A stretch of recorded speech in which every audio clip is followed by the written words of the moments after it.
We'll see though. Okay. Can I meet you in Okay. Just order it and see what happens. It has good, because I put the lot of stuff online, and it has all the reviews. Yeah, that's good. So I skeptically purchased it. Okay, perfect, thank you. Okay. Just don't think that he signed? But if not, yeah. Oh, yeah, there. And I got the letters, and she has them on her desk. Okay, awesome, thank you. You bet. Thank you.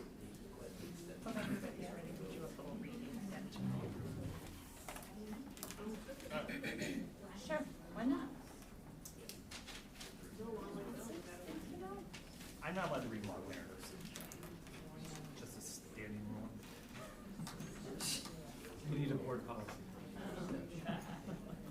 101.9. It was a proclamation, and somebody had me read one night, and I was tired, and it didn't go well. Is not allowed to read long. The time is 6 p.m. We are going to begin with the public hearing regarding the Bettendorf High School cooling tower replacement.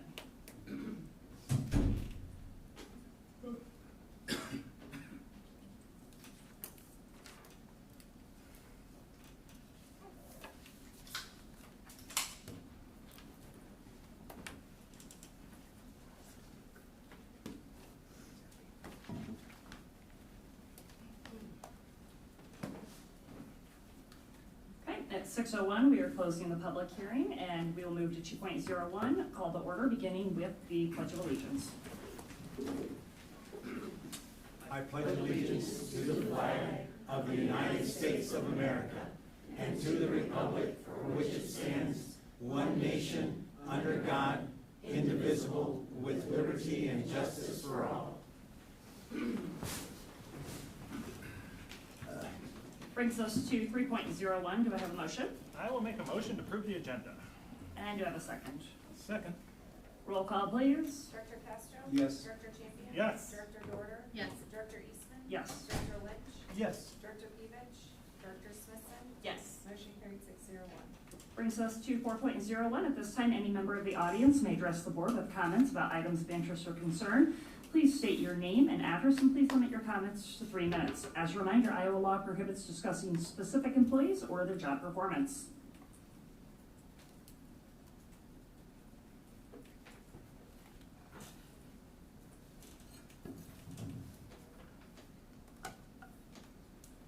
Okay, that brings us to 4.02, board shared communication.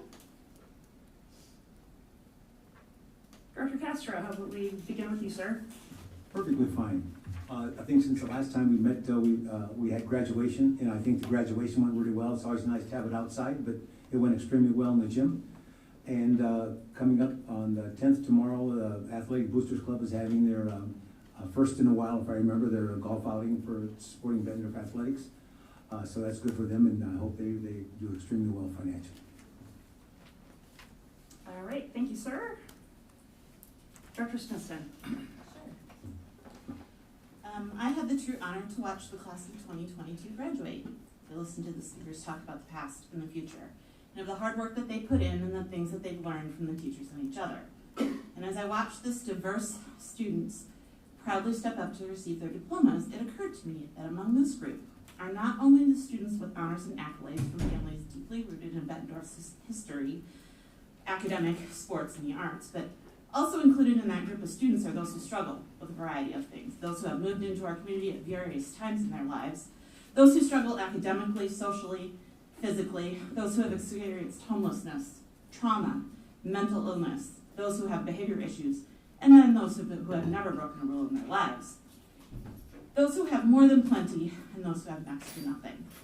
Every single one of those graduates are Bettendorf students. They belong to this school district and this community. Every child that is enrolled in this district, whether it be because they live in our boundaries or they are open enrolled, are our responsibility. We are a public school district. In the past few weeks, we've heard a lot about how this isn't Bettendorf, that these students, these families don't represent us, that there are parents and families that they want them gone. And I've heard that we've done nothing and that we don't care and that we're going back on what we as board members ran on and that we will have blood on our hands. And I've also heard that we aren't listening. I'm listening. Don't be mistaken. But now I ask you to listen. Don't leave. Don't talk to your neighbor.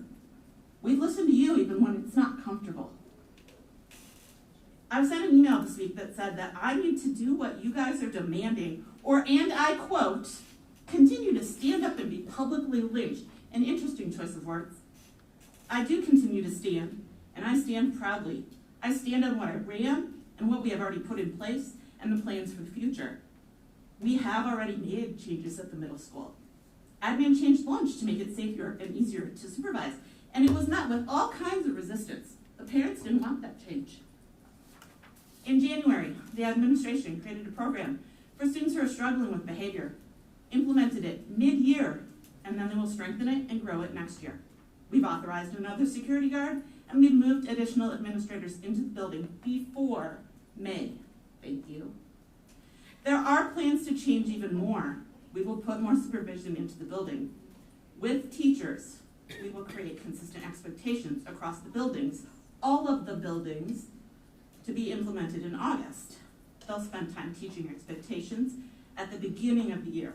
There'll be clear steps that happen when both good and bad behavior happens. And I keep hearing that Dr. Morse has had this ample time to turn things around. And to this I have to ask, how long did it take to get here? It didn't happen in 18 months. I've heard you. You told us that this decline has happened over the last decade. And during that time, many of us weren't even on this board. We ran and are here because of what happened during those years. Those years of having every school for itself, of having a superintendent who didn't address problems then. These problems didn't happen overnight, and they will not be fixed overnight. Having worked myself in education for the last 25 years, I can unequivocally say they will not change overnight. Change takes time because this is not a business. We work with children, some of whom come to us with all of the advantages that one could want, and some who come to us in need, behind, and hurting. But we have a moral obligation to do our very best for every single child, not just the ones who have deep Bettendorf roots, who live in the desirable neighborhoods, and who come from the good families. All of them. Our obligation is to all of our students, every single one. We are implementing changes that will help us as a district to prevent many of those issues we're seeing. The anger, the effects of trauma. We're teaching students the benefits of good behavior and the consequences of the bad. But teaching all of our staff and students, that takes time. 23 months, most of which was spent pivoting through COVID, isn't enough time to see the full effects. And no, I am not blaming COVID. Do not misquote me. But we cannot pretend that there was no effect on our schools. As for other changes implemented by our superintendent in the past 2 years, district-wide consistency on PBIS. Some of our elementary schools have had it since 2006, but nothing district-wide, every building to its own. We've been operating as 8 separate schools, not like one united district, and if you think that's not going to take time to unite 8 schools, you're wrong. We have a SIAC committee that actually asks for feedback and uses it. I've been on SIAC in the past where it was a give and get, a coming and be told what's happening, and then they never followed through with those plans before anyone here was on the board except for a few. There's letters training, where there's professional development in the science of reading, but listening to teachers. Because when the teachers said, we don't want to choose a new curriculum until we have all of the understanding we need, Dr. Morse listened, and she put that adoption on hold. When I ran for this office, I pledged to represent all students, not just those who have vocal parents, but those who have families who do not or cannot or are afraid to advocate for them. I pledge to represent students who don't look like me or act like me, and all of those students deserve an education that meets their needs. It is not easy work for the students or staff, but in the long run, it is the work that makes our entire community better. And if we don't do it, and we don't take that seriously, what are we doing? Throwing students away? Do we have work to do? Absolutely. But I refuse to throw students away because they are not Bettendorf, and they don't have Bettendorf roots.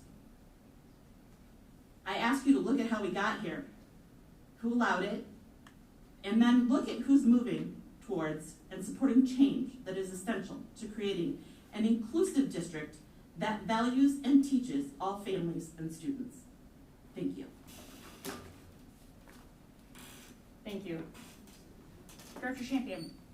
I just want to also say thank you to all the staff who made the high school graduation possible. That includes the administrative support staff at the high school that probably did a ton of the planning, and Kurt Pratt's staff, who undoubtedly put out hundreds and hundreds of chairs and cleaned that building up and tore it all down and cleaned it up. So I had a lot of compliments from just parents in the following days as going to graduation parties and work about how smooth it was, even though it got moved to the gym.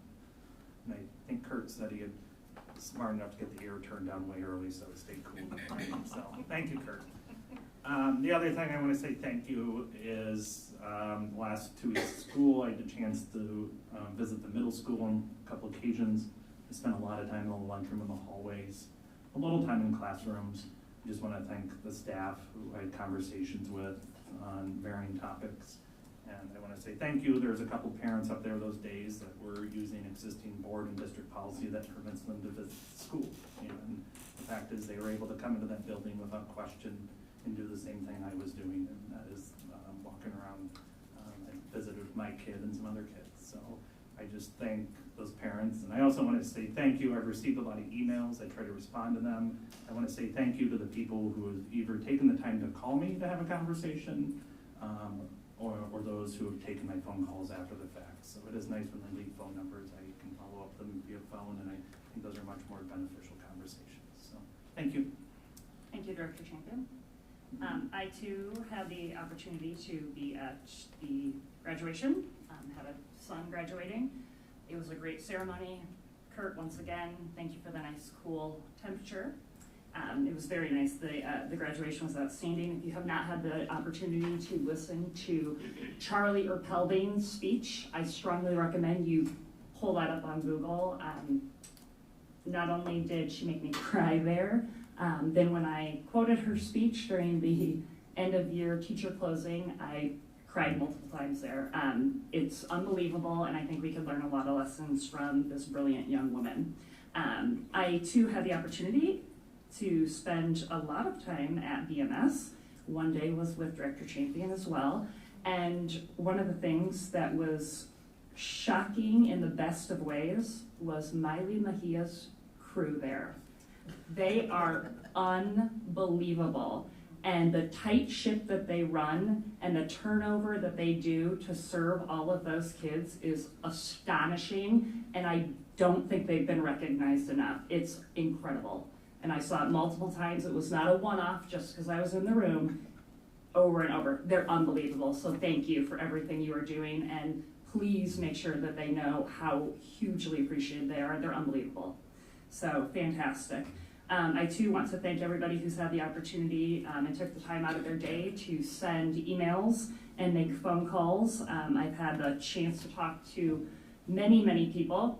Have I had the opportunity to respond to every single email? No, I have not. I'm getting to them as quickly as I possibly can, and frankly, not all of them will unfortunately be answered, but I'm doing my very best. I will say that some of the correspondence has been extremely scary for my family and saddening. The social media posts that have been up and specifically addressing myself and my family and talking about ramping up the level of intimidation in order to get me to resign from the board or from ever running again, and that if they can't intimidate me to get off the board, then they should increase the level of aggression toward me. That is terrifying to my family, and it is inexcusable, and anyone who takes part in that should be ashamed of themselves. I hope that the violence and the innuendos of violence and the public lynchings ends. It's inappropriate on all levels. We model our behavior for our children. And many of you in this very room are extremely guilty of modeling poor behavior for our children, and it should end. It's unacceptable. Beyond that, I hope we can move forward as a united community at some point and actually do what it's going to take to make a difference in our school district. Unfortunately, I think we have many people who believe, and it is a very small group of people who are ramping up the rhetoric, spreading lies and false information. I will give you one example. I had the unfortunate situation of attending an expulsion hearing last night that had to do with an incident that happened at this school. When I read about it in the newspaper and all over social media, it was referenced, and actually in this very room by a community member, it was referenced as a fight that included more than 100 people and broken glass. That was patently untrue. There was 7 students involved, actually only 5 in the physical altercation, and the quote-unquote broken glass was plexiglass from a picture frame that was unfortunately knocked off the wall. So if you're going to spread information, please, I beg of you, make it factual information. Factual information. Now is not the time. Now is not the time. Now is not the time. I'm sorry. Now is There's not the not time. time for public comments right now. Okay, but you're not doing this online. So Yes, people can't see it. we've got 12 views online. just If you go continue. to- It is running, it is running. We go through this every time with accusations of us not streaming the video, and every time we are. Thank you, Celeste. So, I hope, like I said, that we too are being heard, because there's a lot of work taking place every single day in this district, and the denial of that and the flagrant lies is unacceptable, and it should end. Director Lynch.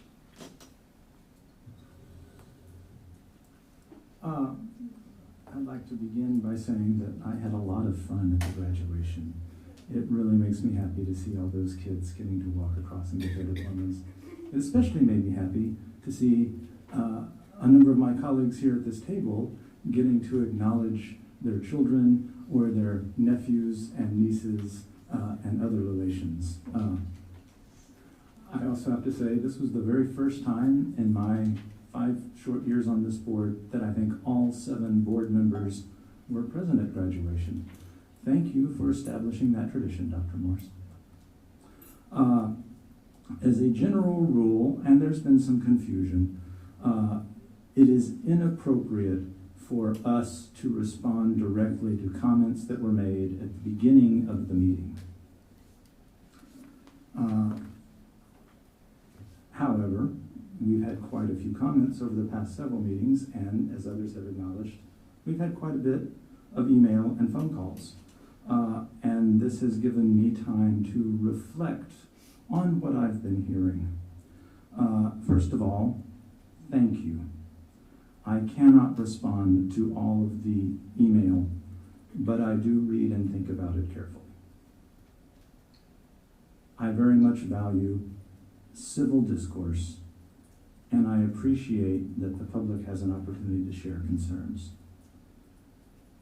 However, what has been happening in the last month, there has been a distinct shift in the tone and the caliber that troubles me a little bit.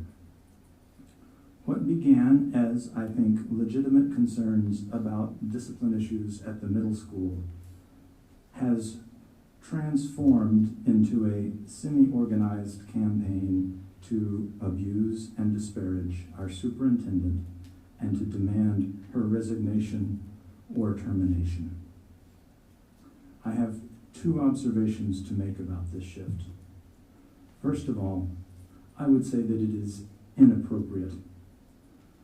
The tone, the content of some of the accusations that have been made, frankly, would be accurately described by a reasonable outsider as bullying. That is not civil discourse. That is not appropriate. The second observation I want to make about the tone of the comments that I've seen is that I think it is, in fact, fundamentally mistaken in some of the conclusions that it suggests. Our district has a number of problems that we need to do better on. Most of these problems predate the hiring of our current superintendent, Dr. Morse. Most of these problems are actively being addressed. I have to say, I have been frankly amazed. Even in the constant dumpster fire whack-a-mole game of the last 2 years, how much progress on fundamental issues Dr. Morse and her administration have been able to make.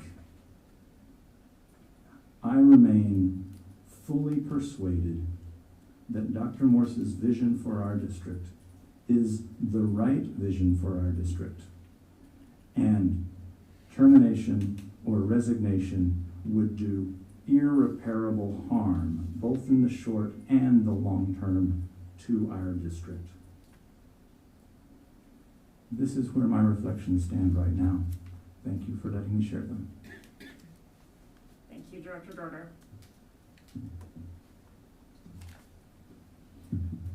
I also attended graduation with the rest of my fellow board members, and it made me very proud. I have 3 children who will attend school in this school district, the youngest of which will graduate as part of the class of 2039. And I would like to make sure that they attend schools and schools in a community that we can be proud of. As a community, what we allow is what will continue. And I will not stay silent and allow the behavior that has consumed this boardroom, social media, and news outlets lately to continue to be the prevailing narrative. If this board doesn't stand up in support of this district and our leadership, no one will. As a community, we rise and fall together. We win and lose together. And we cannot win as a district in this current climate that has been created, handcrafted, frankly. We need to stand together in support of our schools and our chosen leadership. So tonight I will by no means be presenting an all-encompassing review of the past several years. I'm sure I will miss quite a bit as a lot has been accomplished, but I'd like to review some of the work that has been done to keep a focus on our goals. So I'm going to use the 8 characteristics of an effective school board to guide my communication to you. Number 1, effective school boards commit to a vision of high expectations for student achievement and quality instruction, and define clear goals toward that vision. When Dr. Moore started here, this district strategic plan had been long expired. Years had gone by since progress toward meeting those goals had been assessed and even documented. This board tasked Dr. Morse with building a new strategic plan to guide this district into the future. She's been transparent about the academic challenges that we face and presented the conditions for learning results at previous board meetings. As a result of this thorough analysis, our top priority this past school year of the 3 priorities had been to increase student achievement and close those gaps. The survey also identified the need for continued focus on the adult and student relationships across all building levels and student groups. Through PBIS, which is, by the way, a state and federal recommendation for all school districts, SEBH and 7 Mindsets, we are hoping to enhance the relationships our students have with the adults in our buildings. This is a proven, long-term strategy to improve culture, climate, and behavior. I believe at our last meeting, Dr. Pevich, when we did discuss this, asked for data to support this. And there are 25 years of research to support this. Effective school boards, second quality of effective school boards, they have strong shared beliefs and values about what is possible for students and their ability to learn, and of the system and its ability to teach all children at high levels. Part of giving children the ability to achieve at high levels is providing them with a consistent and aligned curriculum. I've been following this district for 9 or 10 years, and consistent and aligned curriculum is something that had been mentioned at meetings countless times. And yet when Dr. Moore started, this district, who prides themselves on excellence, had neither. Director Castro, this seems to be a big focus of yours over your past 18 years on the board. In 20, 2 years' 20. time, 20 years. 20 years, in 2 years' time, Dr. Morse has both vertically and horizontally aligned our math and literacy curriculum, has begun implementation of new science curriculum, and is implementing several new curriculum initiatives next year, in 2 years. Another aspect of giving students the opportunity to learn is providing a safe learning environment and academic supports. Dr. Morse was also tasked by this board to improve behavior issues across the district. Excuse me, Dr. Dorder, if you're going to be disruptive in the back of the room, I would ask that you leave. We expect a quorum at all times. Please show self-control. We don't know why we're being yelled at. We're not. Why you're Nope. speaking. Nope. I Now know. it's not the time. Now it's not the time. Okay. Stop being rude. Why are you yelling at us? I would like to continue my statements as this is my time to speak. I think we've had these sort of exchanges in the past where board members, we would like you to respect our time to speak, just as we respect your time to speak and have been giving you ample time during public comment in the last several meetings. Are board members limited by 3 minutes or? No, or no, not? They're not. No. My policy. So after a huge derailment with COVID, she's led this district, specifically Bett North Middle School, through the process of assessing our current PBIS structures. We've had multiple meetings and presentations where we've discussed this over the past year.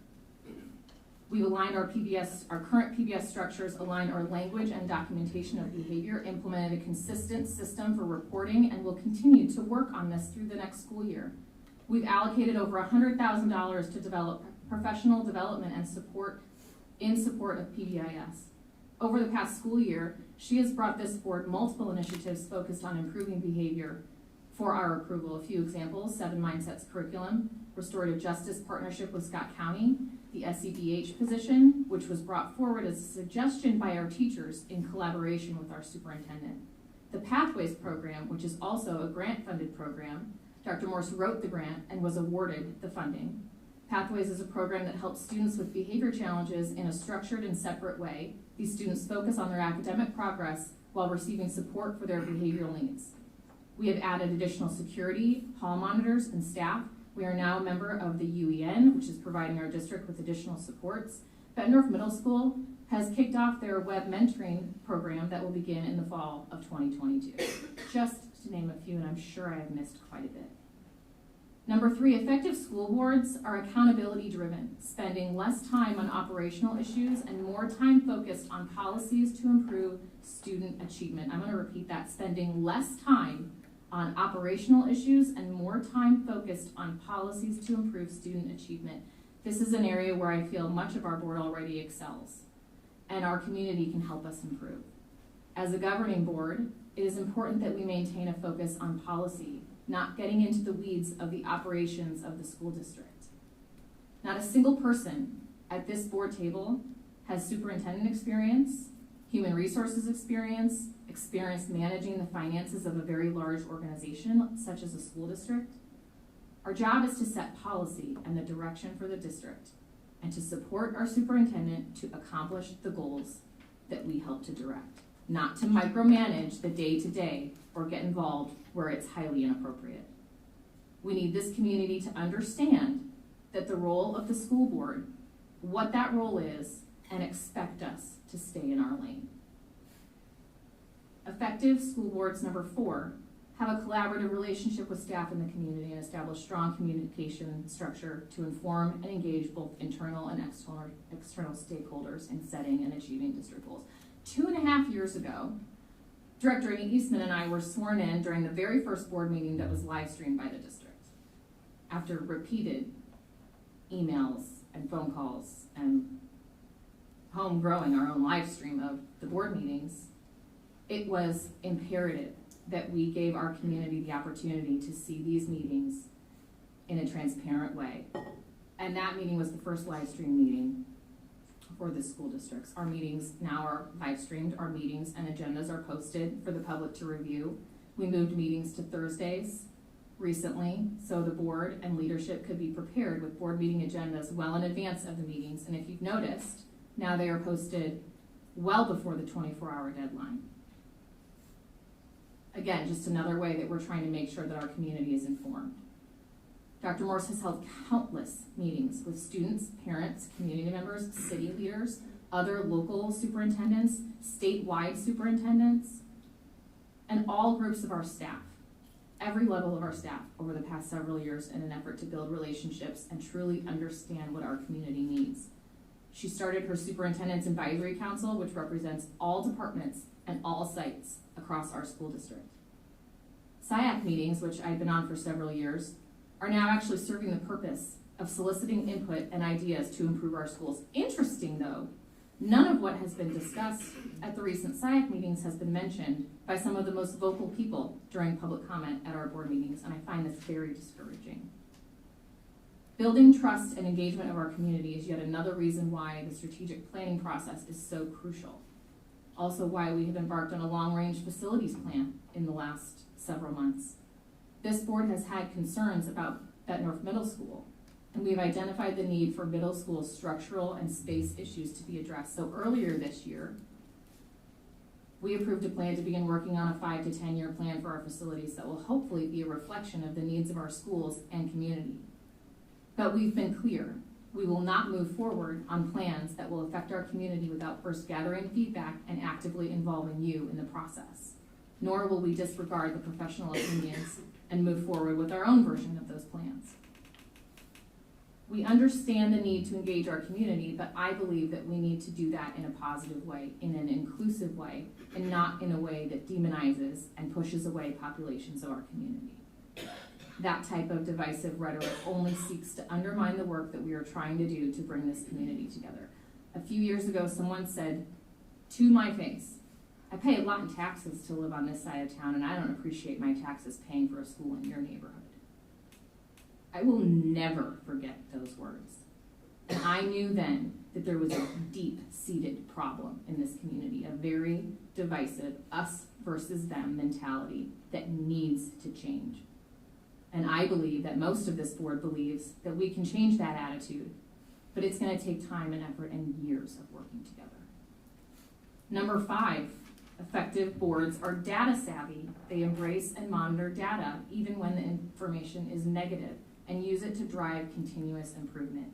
And this is where some of the long-term planning that a lot of us feel is important comes into play. Over the past year, we've had numerous presentations by our leadership in regards to student achievement and behavior.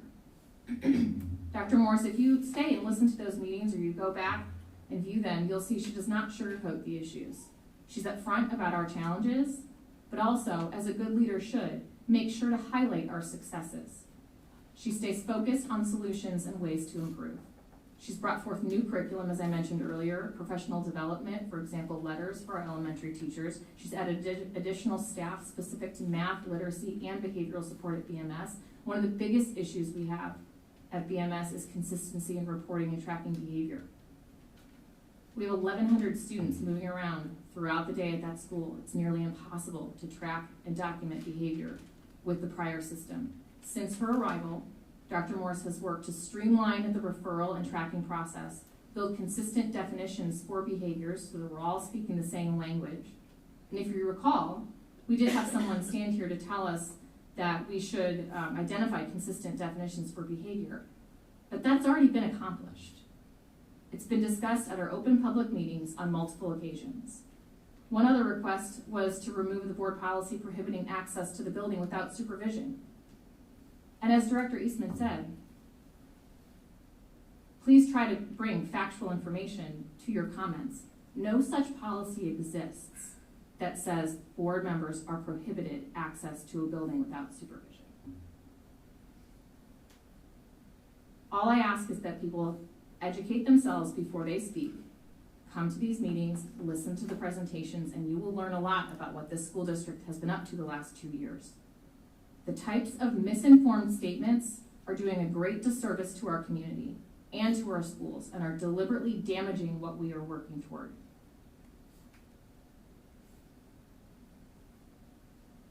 Several of us understand that problems have been building over time. As Director Smithson has alluded to, dysfunction has been prevailing. Director Lynch also stated it. There's a toxic culture that has been perpetuated here, and I've watched it for 9 years. These things will not resolve quickly no matter how many superintendents we cycle through, and we've been through a few in those 9 years. We desperately need consistency and long-term follow-through. We hired a professional with 27 years of experience who has begun putting long-term plans for success into place. These are the necessary changes, and they're going to take years to happen. Number 6, effective school boards align and sustain resources such as professional development to meet district goals. Again, part of the reason we needed to align our curriculum. It's hard to be responsible with resources and consistent with professional development when there's so much disconnection between our buildings and grade levels. So one example of a change Dr. Morse made was to make our instructional coaches, instead of working at individual buildings, they're now working with grade levels. So now we have consistency across those grade levels on different interventions that are being used to address our student needs. Each instructional coach used to be managed by a different building principal. Again, inconsistent framework for how we utilize resources and provide consistent support. Now we have instructional coaches aligned because of Dr. Morse's leadership.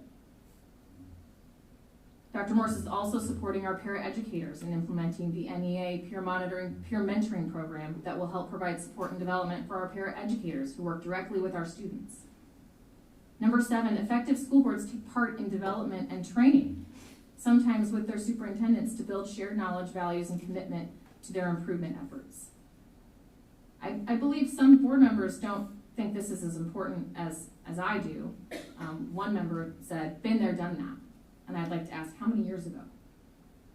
Because we are expecting our teachers to continuously improve, to continuously learn, to continuously improve themselves for our students, to provide a quality education for our students, and yet we have board members who don't think it's important for us to improve the work that we do. Next time you talk to a board director, ask them if they go to the annual IASB conference or participate in any of the online learning opportunities through the Iowa Association of School Boards. Ask them if they have regular and open communication with our superintendent, because it is an open door policy. Dr. Morse encourages weekly communication with all board members, and several of us take her up on that because we care about the communication with our superintendent, because we want to know what's going on and how we're doing on the initiatives.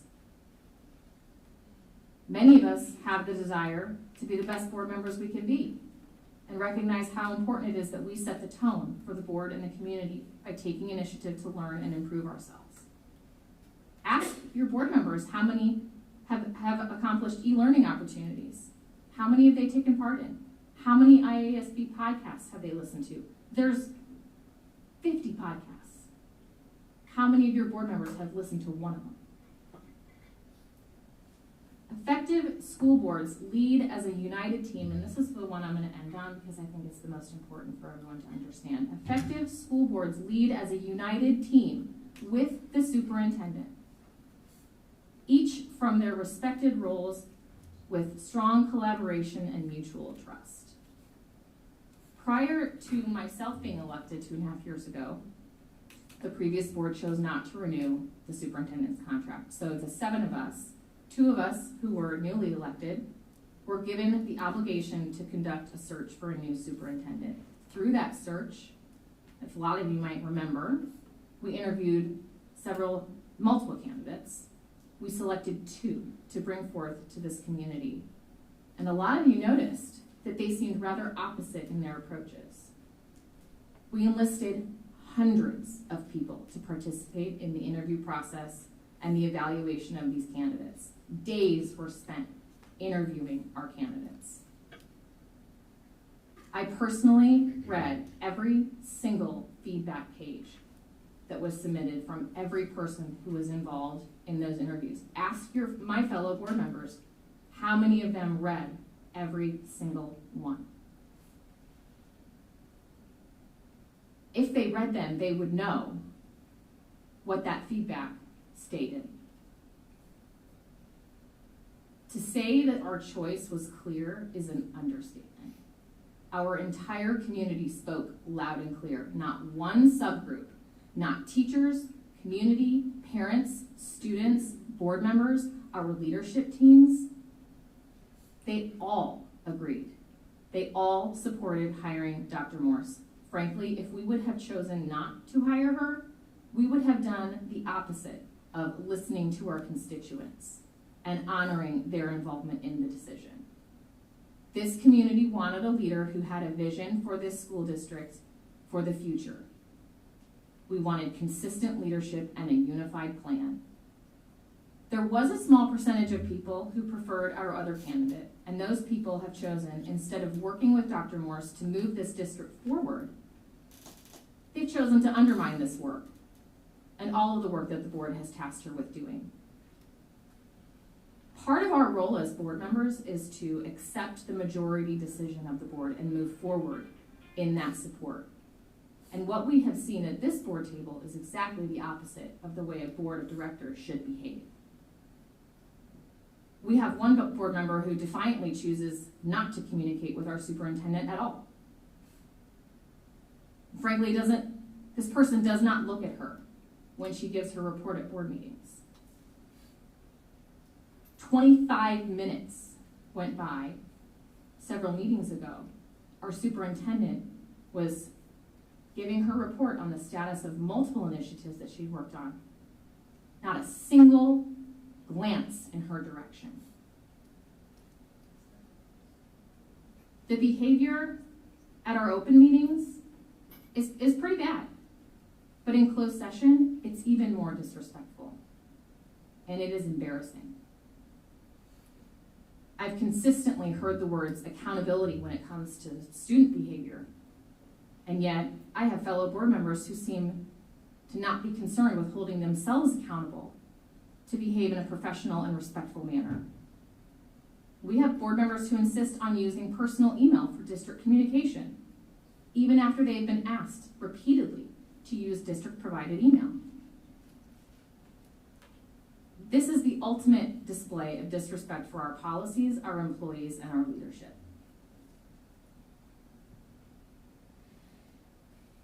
The job of a school board is to ensure that our leadership is successful.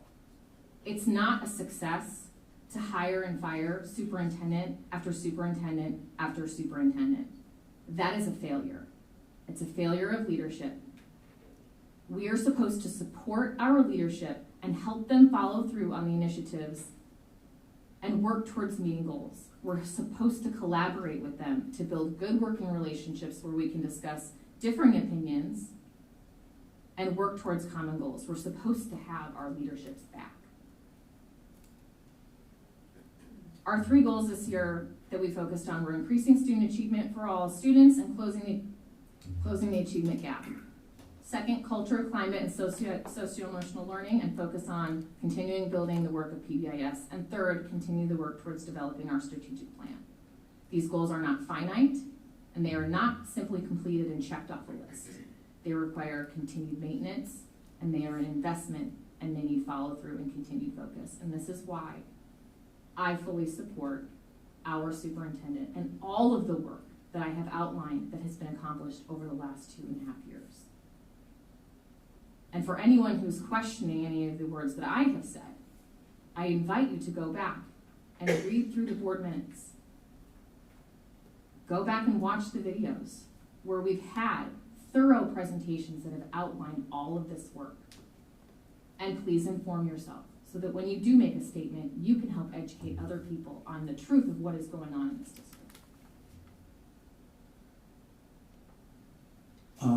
I kind of regret that I went first. I didn't know I didn't get the email that we were supposed to have prepared lengthy statements to read. I think, Andrew, I don't think you and I got that email that said we could have 7, 8, 9 minutes to read something. There was no email, and Paul, I'm just gonna let you You know. had time to speak at length. Yeah, sometimes. and I didn't have a I prepared think board members anything. sometimes vary communication. Well, I just from going back to Director Dorder, some of the things that the emails that we've been getting, I think, they deal with kind of the focus of, and some of our policies that we have indicate this, the paramount goal of a school district is to keep the students and the employees safe. And I think that's where by far the majority of the emails that we're getting are coming from. Our parents are deeply concerned about the safety of their children and our faculty is deeply concerned about their own personal safety in the buildings that in the building that they teach. So I think that is the crux of the majority that we get. If it goes into the personality flaws or whatever, I don't go along with that. But I think we have to be clear that our constituents, our parents, our students are concerned about their safety. We hear about parents who want to take their children out of our district, which just really, really hurts my feelings because I think we have a great district. We have some things we can fix. We have some things we can clear up. But I think if these parents are considered to be not caring about the district or going overboard on some things, they may be going overboard on some things, but when you dig deep to see, they want their children safe, they want the employees to be safe, and I want our district to move forward, and I think that's a short-term goal that we can all work on and support.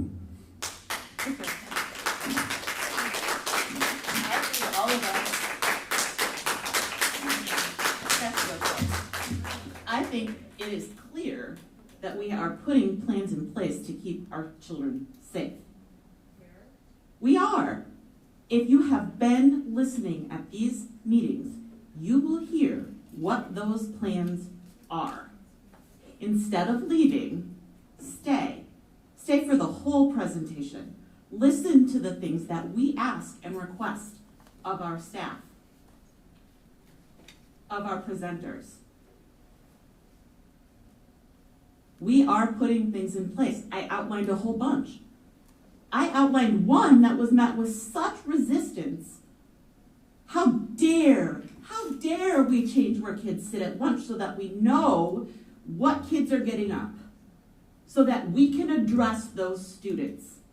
And I probably got 10 emails, Mr. Castro, about how that wasn't fair to their child.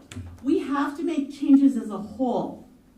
If you want to say that it's our job, Mr. Castro, to keep children safe, it's our job to keep every single student safe, not just the ones who are up here saying that their kids aren't safe. That's totally out of context, and you're totally wrong with what you're saying. Hold on. You're totally wrong with what you're No, saying. I'm not. Because what I'm hearing is that you want. This time, we're going to move forward. I'm sorry, we'll move forward. We're going to move forward. We are now on 4.03, Superintendent's Report. I really just am. Nope, it is not the time. It is not the time. We are on 4.03, the Superintendent's Report. We missed it, and we. Public comment is at the beginning. You are not the president of the You're board. right, She is the I'm president not. of the board. I agree, the meeting was, The meeting began on it time. was called to order. It was called to order just as it was posted. We went through, nope. I'm speaking right now. I called the meeting to order just as I was supposed to, on time at 6 p.m. I held the initial public hearing, and then I called us to order with the Pledge of Allegiance. Then I read we had a motion and a second for the agenda approval. We did roll call. We moved on to communication, 4.01. I read the entire president's statement. And then we moved to 4.202 while I waited for anyone to come forward with public comment. What about 1.01, the Bett High School cooling tower? We did it. We did it all. You'll be able to review the video. We are now on 4.03, Superintendent's Report. At this time, I will turn things over to Dr. Morris. I think we should be allowed as constituents. There's a lot No, of us here we will hold a meeting with decorum based on the agenda. It is the legal responsibility. It is my legal responsibility to follow the posted agenda. Well, then we will speak to the news when we're done here, otherwise you can hear it from us. It is my legal responsibility to follow the posted agenda, and at this time, we are on 4.03, the superintendent's report. Made adjustments before, during the meeting. Let's clear that, let's just, we're gonna do a 5-minute pause for the meeting, or I'm asking for a 5-minute pause. We're gonna follow the agenda, would be my request. Those who wanna stay can stay and not be disruptive. If they choose to be disruptive, we'll follow board policy. I would agree with that. We will adjourn for 5 minutes. So where was the? Or recess for 5 minutes. Correction, recess for 5 minutes. And we will begin with 4.03. Channel, I think you should follow us up tonight. Board shared communication, but it doesn't say, it doesn't say that it says board shared communication. It doesn't say public, but it doesn't say public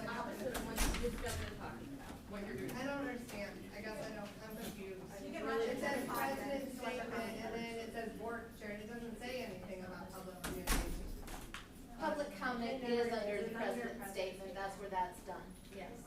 I see. Sorry, No, I that's don't okay. hang out here very often, but I find that what I'm hearing tonight from up there is super disrespectful, and I'm new to your district.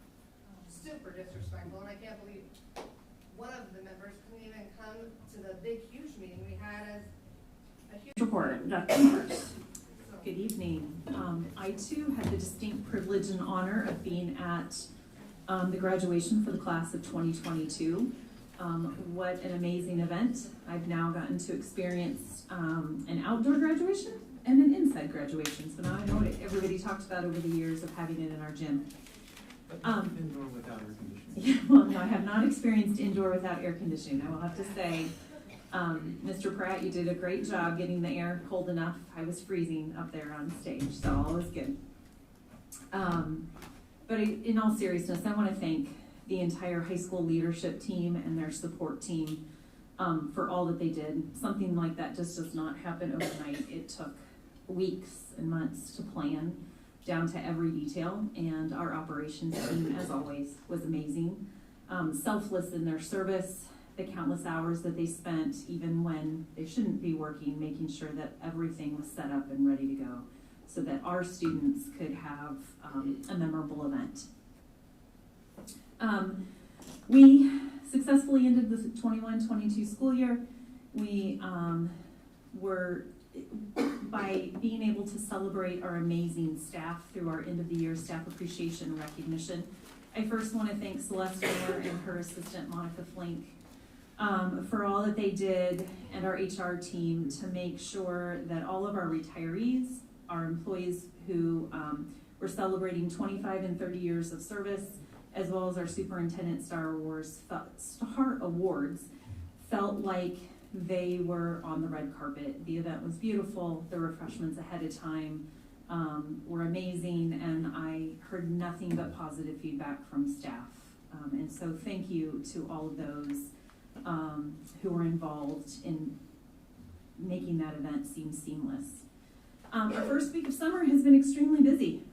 We had over 30 K through second grade teachers here in this room training on yesterday. I had the privilege of being able to attend for part of the day. They were here almost 8 hours, engaged in learning about the neuroscience of reading. It's our Letters Initiative.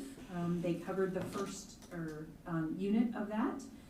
The energy in the room was absolutely infectious. I thanked, as I had individual and group conversations about thanking them for giving up some of their summer, they said absolutely that they were just fascinated by the learning and cannot wait to implement it in their classrooms in the coming school year. Teachers and administrators will be engaged in professional learning tomorrow and Monday with Sarah Harris. Our focus is on PBIS. They will tomorrow, the goals are to review their self-assessment surveys and their tiered fidelity index survey results and start developing action plans for 22-23 by building. And Dr. Gelati, I'm going to look at you because if I misspeak, I want you to correct me, please, as I get all of it down.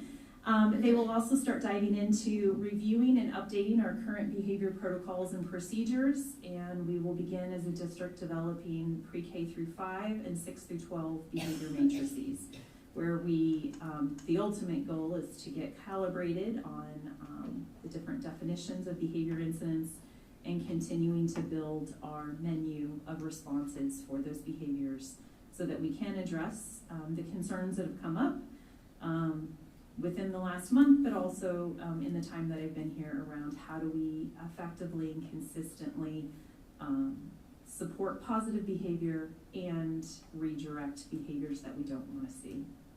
Summer school and our extended school year program for our students with special education needs starts next week. Thank you to the generous ESSER funds that we received. We were able to provide programming in the summer for our students kindergarten through 12th, rising 12th graders, to help mitigate some of those learning gaps that were created over the last couple years. We will be serving students in our 21st Century Grant program at Neil Armstrong. We will also be serving elementary students at Mark Twain, Bett Middle School students, will be receiving, invited students will receive services at middle school, and then our high school students will be focusing on credit recovery. So thank you to all of the amazing staff who jumped up and said, I will work this summer and to help our students continue to move forward in their learning. We kicked off our facility master plan project earlier this week with our district leadership team and the consultants from OPN. I look forward to that work. We will be creating the next couple months, soliciting members for a district advisory committee that will help us guide that work. And we are going to look for diverse representation from all of our stakeholders. And then we've already started planning for 22-23. Our new teacher orientation week will be the week of August 8th through the 12th. And staff will be returning, I know they don't want to hear this, August 16th. They just left us. And will be engaged in 5 days of professional learning. Focuses of that week will be on PBIS, reviewing new behavior protocols, curriculum, and more to come. We've just got a lot of work to do, and we want to make sure that they have the professional learning opportunities they need to be supported as they implement that work in their classrooms. So thank you. I'm done. Thank you, Dr. Morris.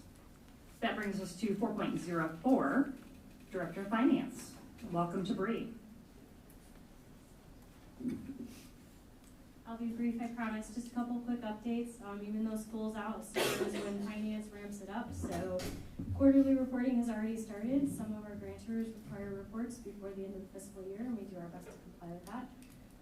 Tonight in the fees, you'll notice some differentiation in our convenience fees. We are having a new provider for credit cards next year, and e-check is part of that. So we're excited to provide some additional options for our parents, and then to have one option to put both money in your lunch account, because remember those are starting out next year, so don't forget. And then also to pay your fees online, so it'll be one portal for that. So those are my quick updates for you. Thank you, Bree. Thank you. Brings us to 4.05, BEA. Welcome to Cape Earth. Good evening. Since summer has started, there's not a lot to report, thankfully. Teachers finished up the year last week on Friday if they had not worked their buyback day in August, and hopefully they are enjoying the start to their summers. Tomorrow, some of our staff will participate in a district-wide PBIS leadership training. We are looking forward to working on clarifying our procedures and practices in all buildings. Registration has opened for the ISCA Summer Leadership Conference, which will be at the beginning of August. We are excited to send our executive board members. It will be good to have new ideas as to how to grow our organizations. Thank you.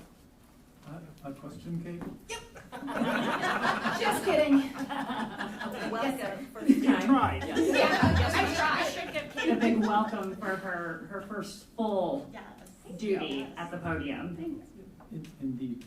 So I'm just curious, since you and Ms. Cullison are going to be sort of co-sharing, are y'all going to tag team on the reports, or what's your plan? That is an excellent question. We are actually meeting this Saturday to kind of go through our timeline and what we need to do when, and that was actually kind of one of the things that we had to discuss. I already have the dates written down for the coming year, and hopefully kind of going every other one, and if one of us can't make it, then the other one hopefully can. Well, thank you for being here. I wasn't sure if you pulled the short straw for today or No.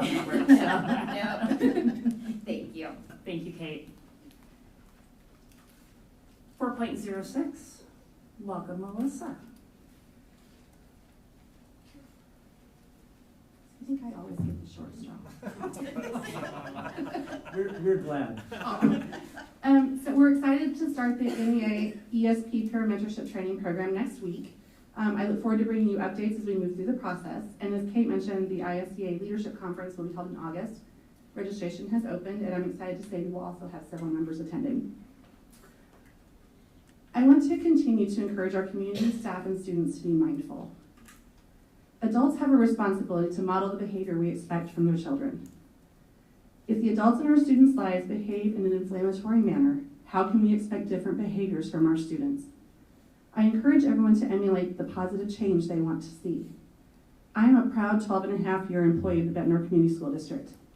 Contrary to what was reported at the last board meeting, the incident at BHS that allegedly involved 100+ students and an ambulance being on site is simply not accurate. That incident involved 7 students, was over very quickly, and no ambulance was dispatched to the high school. In the past 2 weeks, I have been asked by members of the community, both young and older, what it's like to work here and why do I stay? My answer is simple. I stay for my staff. I stay for my kids. And my children are graduates of Bettendorf High School, so when I say my kids, I don't mean my personal students. All approximately 1,600 students who attend Bettendorf High School. Everyone says these are our kids. But as a staff member who spends approximately 1,080 hours a year with the students at Bettendorf High School, I can 100% say I do consider them ours. Every year in May, when we watch our students walk across the stage and accept their diplomas, it is one of the best experiences I have the privilege of being a part of. The pride I feel for our students, both the ones who had an easier journey and those that navigated a more difficult path to graduation, cannot be measured. I stay because the issues we're currently facing are not exclusive to Bettendorf Community School District. They're happening all over the country. It's not just here. I stay because Bettendorf High School is a fantastic place to work. I love our kids, all of our kids. I currently work with some of the best faculty in the business, and I can say the same about my 6 years at middle school. Our staff is committed to helping these kids navigate the waters of high school and become successful adults. We have to show them how we want them to behave. I stay because every student who walks through our doors deserves our very best, and our staff is committed to doing their part to make each and every one of them successful. It is our responsibility as a community to do better and be better. I encourage everyone to take some time in summer to relax, recharge, and enjoy their families, and come back in August ready to do the work we're supposed to do and show our kids how we want them to behave. Thank you. Thank you, Melissa. Brings us to 4.07, student representative. Mr. Geekman, I think Ethan's officially off. He's off. He's off. Hopefully he trained the predecessor and gave him some good jokes to come forward with. So he will be missed. Genuinely, he will be missed. He was often a bright spot in the board meetings. I hope that higher altitude doesn't go to his head. Keep him grounded, even while he's in Colorado. Okay, that brings us to 5.01. Do I have a motion? I'll make a motion to approve the consent agenda. Sorry, Richard. I will second the motion. Sorry, Andrew.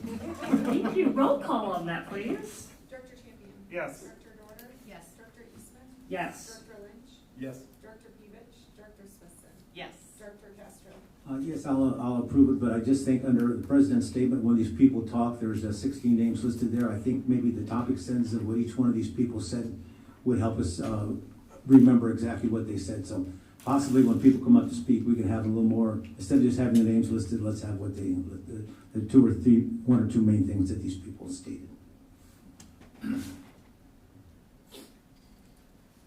carried 601. Sorry. Thank you. All right. That'll bring us to 601. Do I have a motion? I move we approve the scope of work and proposed budget of $100,000 for Bettendorf High School cooling tower replacement. And do I have a second? Second. All right, so we will turn things over. Mr. Pratt? Mr. Pratt, do you have anything you want to share on this one? Just a quick, this is actually bidding the equipment replacement. So because of crazy supply chain things, we're trying to get the equipment part out as quick as possible. Maybe as soon as the next board meeting, we'll have the installation piece bid as a second piece of that. So basically, we're bidding the manufacturers right now for the actual cooling tower, and then we'll come back around to the install part later. There's about a 28 to 32 week lead time for this, and we will hopefully have an install in the fall after cooling season. So shouldn't be any changes going forward. Just once cooling season's over, then this will get installed. Any questions for Kurt? No, thank you for being diligent and getting materials coming. Trying. Yeah, I know, I get it. Still waiting on a Ford Escape from November. Yeah. I'm not the only one dealing with long lead times. All right, if there are no questions, we'll go to roll call, please. Director Dorner? Yes. Director Eastman? Yes. Director Lynch? Yes. Director Pevich? Director Smithson? Yes. Director Castro? Yes. Director Champion? Yes. Motion carried 601. Thank you. Thank you, Kurt. Thank you, Kurt. Thanks. That brings us to 6.02, our health curriculum update. Mr. Chris Like is here tonight to share with you all where we're at in terms of 612 health curriculum, kind of the pilot that's been going on and what our plans are for the next school year. Thank you, Chris, for being here. Thank you guys for having me. I just want to bring you up to date. Celeste, I think, she's working on it over there, a presentation very quickly. I just want to take you through where we've gone in 612 health in terms of relooking at our curriculum and what direction we're moving towards. I know we're looking really at K-12 at our health curriculum, but we're moving forward with 612. So go ahead, Celeste. Just quickly, this is what I'm going to talk about. I'm going to talk about the need and why we're doing it.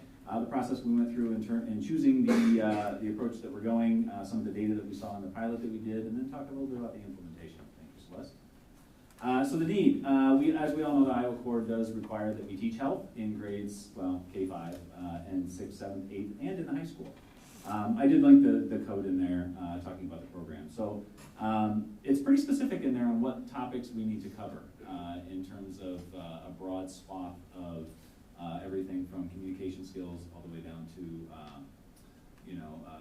drugs, the typical health topics. So there is a need for us to look at our curriculum every once in a while and just kind of take its temperature and see what is, if there's new things out there or things that we need to kind of refine what we're doing.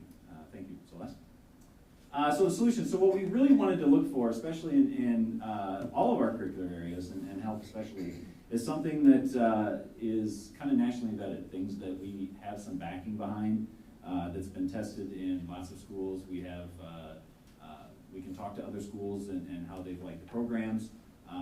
We've talked to specialists and what's out there, what we should be looking at, and then narrow some things down. So when you adopt, or I like the word adapt a curriculum, we always adapt things to our students. Nothing's really out of the box. They do typically come with some really good curricular resources, and having those at our fingertips and not spending the time creating those, spending more time talking about how the students are engaging with them is the direction we're kind of moving. And then finally, transparency.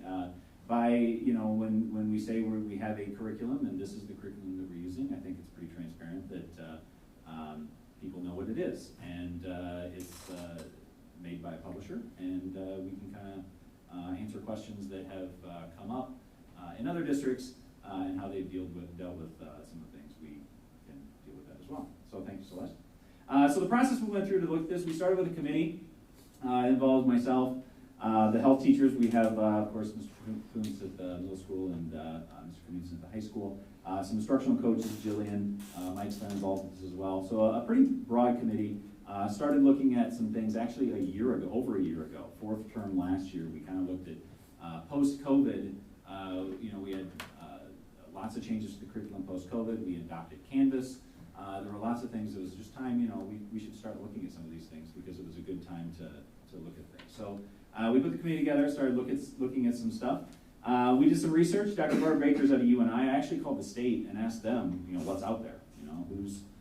Who should we be looking at? And they said, well, talk to Barb Baker at UNI. She's kind of an expert, their go-to person. She actually sat in. We did some webinars with her, with the committee, where she talked about some of the shifts that are going on in health curriculum, which kind of led to our choosing the one that we did. We then looked at a book and called the publisher and said, is there a way we can get this for free, at least for a little while? And they said yes, and so we did a pilot that actually began last spring in the fourth quarter, the end of the fourth quarter last year, just to kind of look at it in the high school. We brought the middle school in last summer, so we've actually kind of been piloting this thing the entire year, which is really nice. There's this middle school and high school version, so it gives us some coherence in 612. Thank you, Celeste. This is the book that we went with, the Goodhart-Wilcox Health. It's a very, it's comprehensive. It's in the title. But one of the things that is different about this is it is the shift, one of the shifts in health education is a shift away from, I don't want to say content, because of course there's content in it, but memorizing 17 different drugs and how they affect your body, and more talking about the skill of communication and how do you communicate with someone when they ask you to do something you don't want to do, whether that's in many different realms of your life. So skills like communication and decision making and all those things are really what it's based in. All of that other stuff is tied to those skills. It also is, we are buying an online version. There's a Canvas integration with it, so the students will have it 612 on their iPads or on their Chromebooks. And we will also have a classroom set if they want to use the actual hard textbook. So it had a lot of what we were looking for, and so when the teachers looked at it and used it, they were very happy with it. Thank you, Celeste. A couple of things just data-wise. One of the things I forced asked is who else uses this. It's not something that we want to jump out brand new. I did in bold the first 4 there, because those are bigger districts. Those are our size districts that are pretty comparable. And I think some of those are fairly well-respected districts in the state. So in talking with Barb Baker at UNI, as well as we have some people to draw on if we have questions about the curriculum. So go ahead. Data-wise, we did a successful pilot. I stayed in touch with both teachers. There's only 2 of them, so it was actually nice to stay in touch with them all year. To talk about how they were excited about it and what were some of the things that they found that were really good. They liked the Canvas integration. They thought a lot of the activities were much more student-centered than what they were doing in the past. Of course, since we've done this an entire year for a pilot, we can actually look at a little bit of grade data.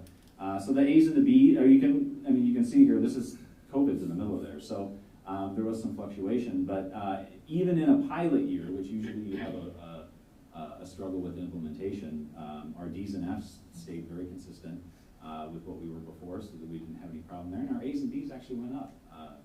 8% is a pretty considerable amount. So we didn't see a huge change in how students were engaging with it and the outcome of the class, grade-wise. It's our hope, of course, that the outcome, content-wise and skill-wise, is enhanced. So thank you, Celeste. Implementation, we are looking for full implementation in the fall of 2022. When you buy these things, especially even online textbooks, you get a discount when you buy them over a number of years. So I think we're looking at a 6 or 7 year implementation, which saves a ton of money. But of course, because it's an online textbook, there are updates every year, and we'll get those updates as it goes. So, in fact, they have a new update. We actually piloted in 2021, and they have a 2023. I think that's what we're getting. The only, I think, difference is that instead of scrolling left, you scroll up and down. I mean, it's one of those things, like they want to sell a different textbook. But we're pretty excited about it. I think the teachers are pretty excited about it, and hopefully it's a good move for our district. So I'll answer any questions that you have. I have a question. How do you gauge student interest? So, I mean, I'm getting old, but I look back at the curriculum I had in health, and it was always like, ugh, But so, based on what we're using, is there any feedback from the students where it may be hard to get, but where they're responding to it? Or Yeah, and I get that proxy through the teacher. Okay. And usually if the teacher is happy with how students are engaging with it, then I think it's something that that. When you talk to the teacher, there's only 2 of them, so it's easy to get information. You're asking questions. How's it going? How are things? And usually that question means how are the students engaging with it. Well, it's not how was your lecture this day? No, it's how are the kids engaging? Do you feel like the kids are learning? And so through proxy, I think of the teacher, I would say that they're. I would say they would know. So. Again, with implementation, it's their first year, so they're trying something new, and so as long as if there's not a horror story, I think you're probably doing pretty well. You're going to get better every year. It seemed like more students were engaging with it if you looked at the grade-wise. Yeah. If they're not going to engage with it, they're not going to get those grades. So that's a data point. Yeah. Thank you. What was the curriculum that we used before, and what might be like the biggest differences between? Before we had, if you remember, we had some transition in health at the middle school. We had Mr. Chia that was there for a really long time, and he kind of teacher generated most of this stuff. And when Mark came in, this was 2 years ago, I think, 2 or 3. He used a lot of what Chia used, and then supplemented what he could find. So we didn't have a nationally vetted kind of backed curriculum at both levels.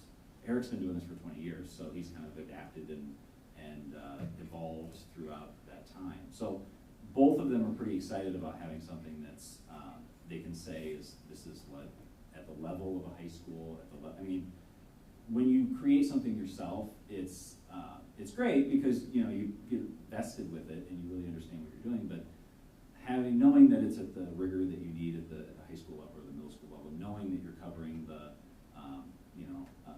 teachers don't do that as often as they should, and I think having those nationally vetted curriculums is a good way to temper that, I guess. So the answer is we didn't have one. Any other questions? As a curriculum, I think it is online for all the parents to see. It's on Canvas, so It's on campus, so yeah, the parents can see it. the kids can, yeah, it's there. And then is there any aspect of a parent can opt out of having their children go through? Yeah, there's always things in we have it in science as well, you know, and there's places where, you are covering a topic that's, religiously or somewhat offensive to a parent. There's opt-out options for all the way down to 4th grade when we do the puberty thing. Any other questions for Mr. Lake? As always, thank you. Thank you. Thanks, Thank you very much. Thank you, Chris.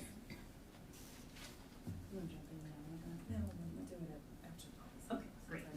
No, it's okay. We're going to move on to 6.03.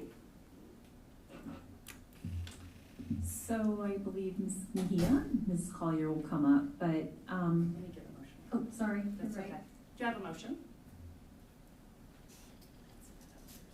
I will make a motion to approve the 2022-2023 school fees and meal prices as presented, which is 6.03. And do I have a second? Second. And now I will turn it over. All right. So, as you know, from gas to food to anything that we purchase, prices have gone up over this last year. And so I'm gonna let both Bree and Miley kind of share with you, but in addition, I want to pen out transportation. So we had quite a robust conversation at this table about a month ago from the date, May 9th to June 9th. You asked us to go back and reflect on the fees that we were charging for transportation. And as it was discussed that night in this room, yes, it's been about 20 years since those transportation fees had been adjusted. So we reflected on that. Bree dug in to see what it really costs to transport pupils in our district. And as you see before you tonight, there is a slight increase. We do anticipate this could be a 2-year process, and I'm going to let Bree talk a little more specifics to that. But thank you. We just wanted you to know that we went back, did the homework, and here it is tonight. So thank you, Bree. No problem at all, and I'm super glad that you're excited for fees, Dr. Morse. I love the finance conversation. You trained me well. Yes, yes. So anything in red is where the changes are recommended, just for visually to bring it up to your attention. As I noted earlier, the convenience fee, for the first time since I've been here, we're recommending an increase. I was holding out until there was a less expensive option, and now that we have e-checks, those are only 35 cents to process. And so while we're raising the credit card amount to $2.50, which does not cover how much we get charged 3.5% on each transaction.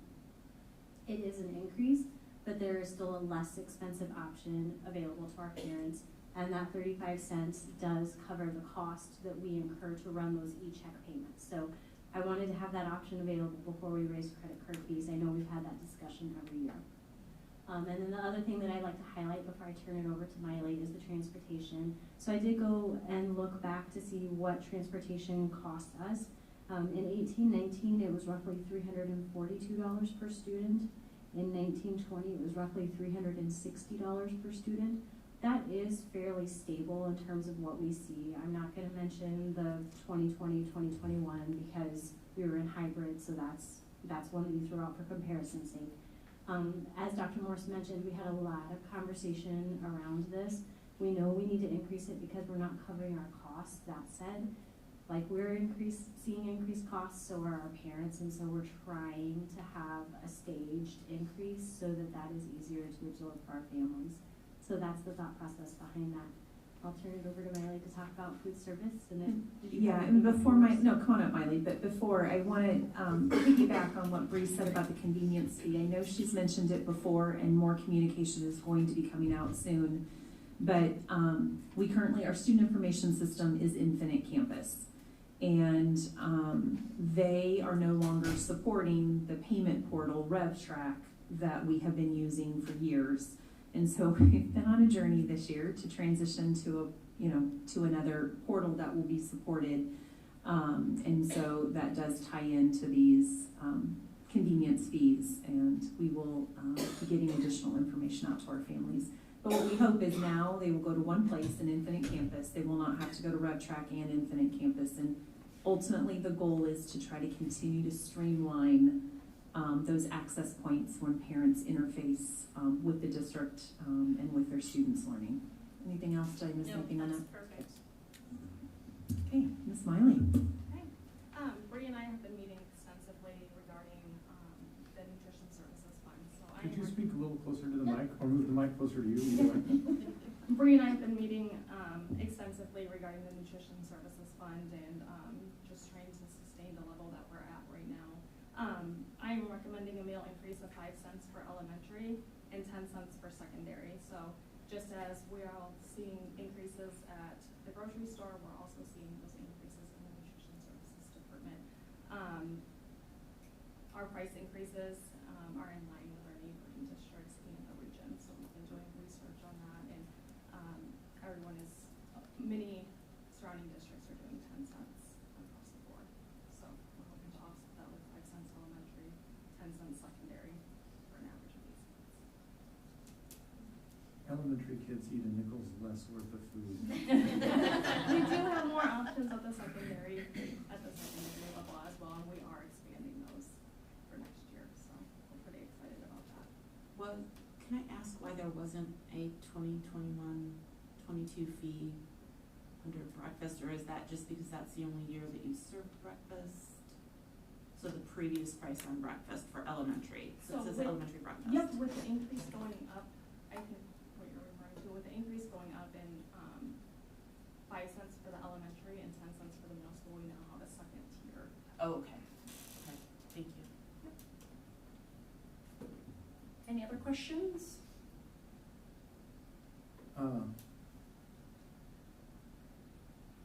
Just on the convenience fees, people can choose to take the convenient option, which would be more convenient, and pay directly through Infinite Campus when they're registering their children. But they could also come and pay in person if they wanted to do that with a physical check and avoid the fees altogether. Yes, absolutely. That will always remain an option for our families. This is just for those that prefer the online payment. There are now more options available and one at a lesser cost to that family. Is there a method, I know we're 2 months out, we obviously have a listing now of who uses transportation. I mean, it would be nice to just be able to give families some heads up before that there's going to be an increase in busing costs so that they can make the decision. Oh, maybe you've already done that. Well, you'd wait. Well, yeah. no, you're absolutely, it's a fantastic question. Yeah. So we're right now, and please Dr. Morse, I'm looking at you, we're updating that family handbook that has the fees, the prices in those. Celeste was waiting on me to get this before y'all so that we can update that, and then that will be communicated out with our families. Did you have any other items to add, Dr. Morse? No, so just like we have traditionally in the past, the ability to pay your, I have to look what year we're going into, 22-23 fees will open up on July 1st. Okay. And in so it's our, way ahead. Yeah. Okay, thank you. Thank you, I appreciate it. Yeah, of course. Any other questions? In future years, meaning 23, 24 and beyond, will people be able to pay fees? I guess if we haven't approved them yet, they wouldn't know what they were, but pay things at the time they register? So we've had a lot of conversation around that, and maybe a neighboring colleague attempted that this year. And they had to pull back a little bit. There were some glitches with it. So we're going to continue to explore that as an option because we would love parents to be able to pay fees when they register. But as we have to keep fiscal years distinctly different from the backside of the accounting and the finance, we haven't worked out all the bugs yet. So it's a goal. However, we haven't figured out all the fixes yet for that. So thank you for asking, but we're going to continue to explore it. So, and Bree can attest. I know, that's why I'm Every smiling. week, every week. What do you mean we can't do it? What do you mean? Figure it out. It is a lot. And that's why she's laughing, because Yeah. I've only nagged her every week. Yeah, it is a lot on the accounting side of the house, because technically, this is where I geek out on you, right? I put on my glasses and adjust them. And green, Pretty visor. much, yeah, it's in my office. So if we take those fees in advance of that July 1 date, they are technically prepaid items, and so we have to defer those into the next fiscal year and record a reversing entry. That said, if that's the direction we want to go and that's what's best for our families, we will of course do that. We just don't have the capacity right now to accurately account for that. Is that a good summary? And that was a great summary, and hoping that will get a little easier in the future. Any other questions? All right, hearing none, roll call, please. Director Eastman? Yes. Director Lynch? Yes. Director Pevich? Director Smithson? Yes. Director Castro? Yes. Director Champion? Yes. Director Dorder? Yes. Motion carried 601. Thank you. That brings us to. Before we go there, I just want to say thank you to Miley. She jumped in both feet first in the fall and graciously stepped into the role of Director of Nutrition Services. She has just brought new vision to that department. Many times when I'm out at school sites, I do a double take. She's right there on the line with her staff, serving food, preparing food, cleaning. She's helped find the sites and roles of her staff that fit their strengths. She jumped in at middle school before winter break with Kurt, middle school administration, to say, okay, based on all the feedback, how can we make the line more efficient and more effective for students? Some of that created more work for her team, and never once did she say no. She said, all right, let's figure it out. And so I just want to thank you for her leadership. I want to thank her for her leadership in that department. She has, when there wasn't something she knew, she dove in, she reached out to all of her contacts, figured it out. She and Bree have worked many hours just to really create systems and structures in that department to ensure that our students are being fed nutritionally sound meals, but ones that are appealing to them. And she's got a lot of great ideas for next year. So thank you for not hesitating, jumping in and saying yes. Thank you for that. All right, now that brings us to 6.04. Do I have a motion ready? I move we approve the policy listed below as presented. And a second. Second.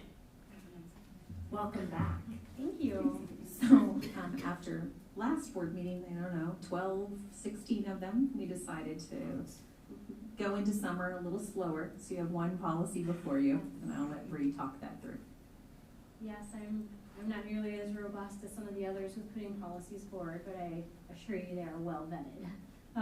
So this is just an update to our care, maintenance, and disposal of school district records. It is based on the IASB policy. I've had lots of conversation with Dr. Morse, with Ms. Matherly in the HR department. And then there is also an internal document that we use that Allers and Cooney puts out to have more detailed references for us as departments go. But this is just updating some of our personnel and some of our accounting records and updating the language regarding, I don't know, like floppy disks and fireproof versus fire resistant safe. So anyway, happy to entertain any questions if there are. Any questions for Bree on this one? Okay, hearing none, roll call, please. Director Lynch? Yes. Director Pevich?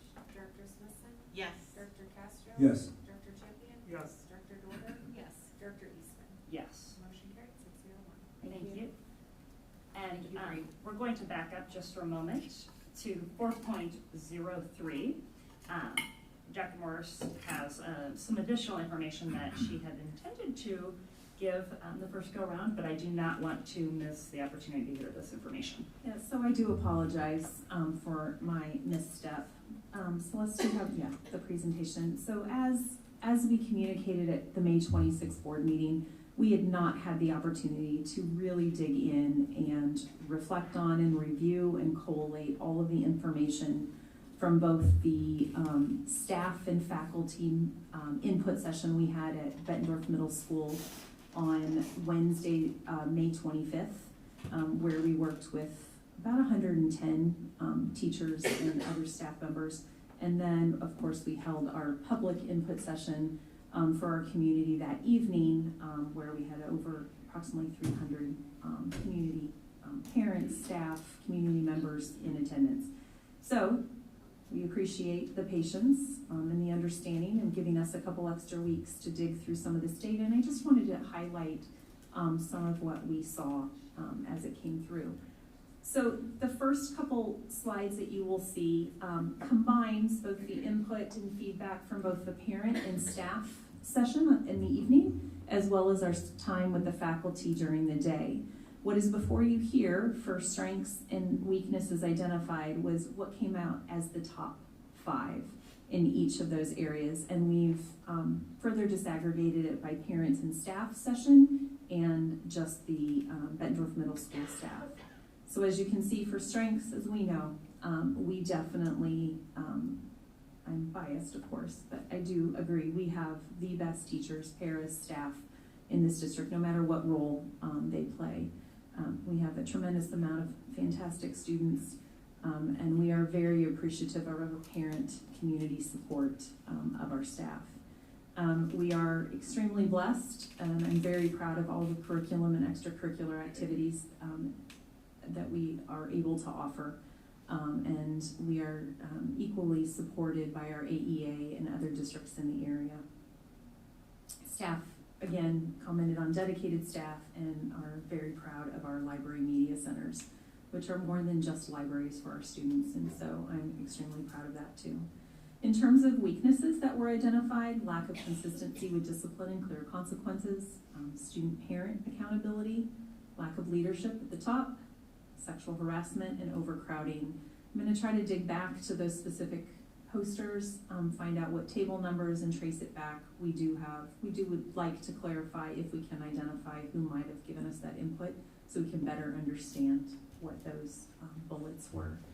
In terms of staff, again, consequences, lack of follow-through, leadership, lack of communication, clear expectations,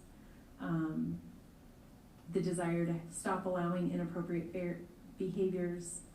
We, like many districts locally across the state and nationally, struggle for robust sub-pools, whether it's for teachers or paras. And then staff reporting the most egregious behaviors trickling to a larger percentage of the student body. Okay, thank you, Celeste.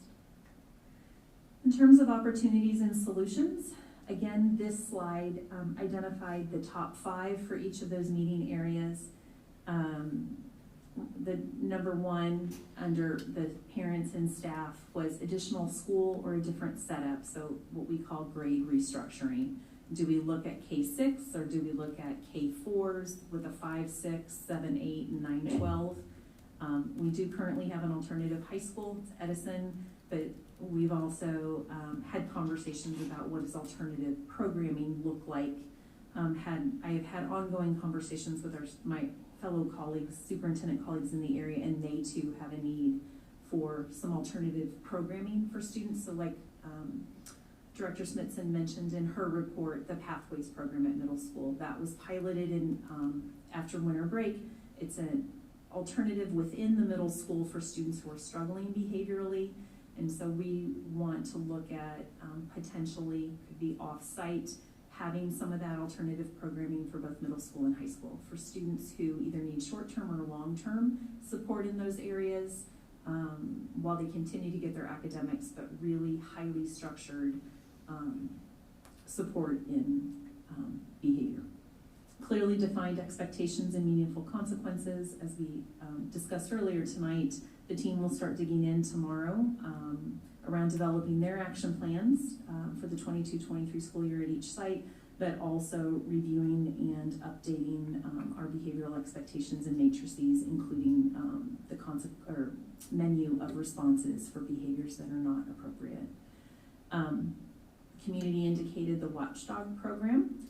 We have done some research And I actually want to thank the community member who sent me an email yesterday with resources to a district out west, I believe, if I remember correctly, where they are using this program at a secondary level.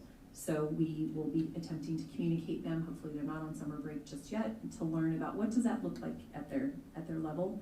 More, the other piece I wanted to highlight is I just had been in communication with the executive director at United Way. They're going to work with us to pilot a volunteer hub piece for our middle school, where they will help lend additional manpower so that we can, for those that want to volunteer and help support in different areas at our schools. Right now the focus will be on middle school, helping us with background checks, training, outlining expectations. And so I'm super excited about that community partnership, and want to thank Renee Gellerman and her team for their willingness to work with us. More staff for problem areas. We've talked, and I'll talk a little bit more about that later in a later slide, and new leadership.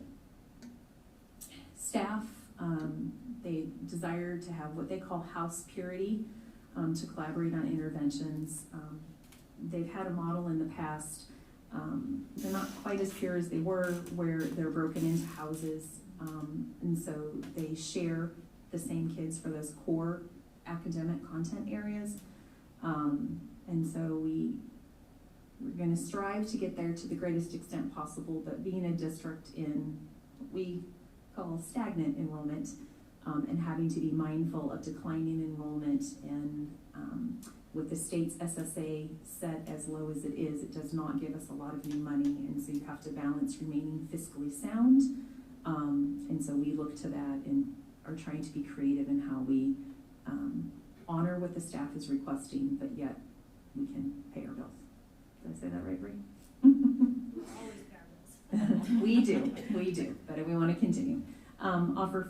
There has been ongoing conversation with staff, and especially with BESA, around full-time support staff, so full-time paras. That is, how do we look at that with the budget that we have? What does that look like? I do know that we are, for the state of Iowa, our hourly rate for our para educators is on the higher end at the state. We are probably in the top tier of payment. I know there's districts, as I've worked with our UEN Urban Education Network, there are districts that through the negotiations process this year, over 3 years will be phasing in increases, and at the end of 3 years will just be at $15 an hour, and we are pushing $18 an hour for our paraeducators. Recognize that doesn't address the benefits piece, but and so we'll continue to work collaboratively and creatively with BESA and their team to see what options we have. And I thank them for their collaboration. Staff desire clear consequences and consistency with follow-through, and a return to a middle school structure versus a junior high structure. In terms of barriers that can prevent us to getting to those solutions, the top 5 identified from the community meeting was the overcrowded middle school. We are a large middle school, approximately 1,100 students. Many of the middle schools or junior highs in the state, and even locally, are only 7th and 8th graders. And so how do we look to that? I think the facility master plan process that the board has asked us to engage in will help us identify solutions to that and what that will take to get there. Other barriers: poor leadership to enforce rules and consequences.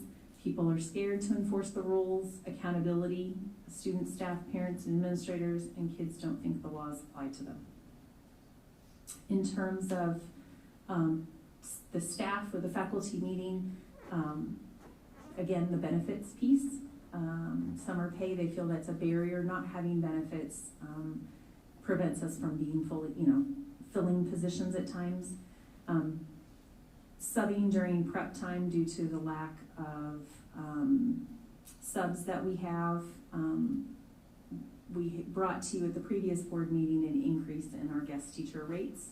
While we recognize it's not going to bridge the gap, we are hoping that we'll bring in additional subs to the district. And as I thank that staff, and I want to thank them again, I recognize the burden that it puts on them to sub during their prep time, but I'm grateful for their willingness both at the middle school and the high school to do that for their colleagues. And so we appreciate that. Building too small for the population, that's in line with the solutions that we need, inconsistent expectations of parents and students and their accountability, and no schedule for next year. Staff were presented with a draft schedule. They gave some input in that. We're still trying to work it through with all of the desires that go into that. And so no, it has not been finalized. We're making our way there. Okay, Celeste. This slide, so you can see the black font indicates the community input session, and that kind of tannish color indicates the faculty. But what we've done here is we've identified any area that received 10 or more dots when people kind of voted for the area that, as areas that resonated the most with them. For those that were present at either session, once we worked in table groups, people had an opportunity to review other table groups, and they were given dots, 4 of them, to be able to identify the four of the ones that resonated the most with them. In terms of strengths, that great teachers, pairs, and staff was the one that received more than 10. In terms of weaknesses, the ones that received 10 or more were lack of consistency with discipline, so you'll see patterns from the previous slides, lack of consistency with communication, student-parent accountability, and leadership. In terms of challenges with communication, clear expectations, follow-through, and visible presence throughout the building.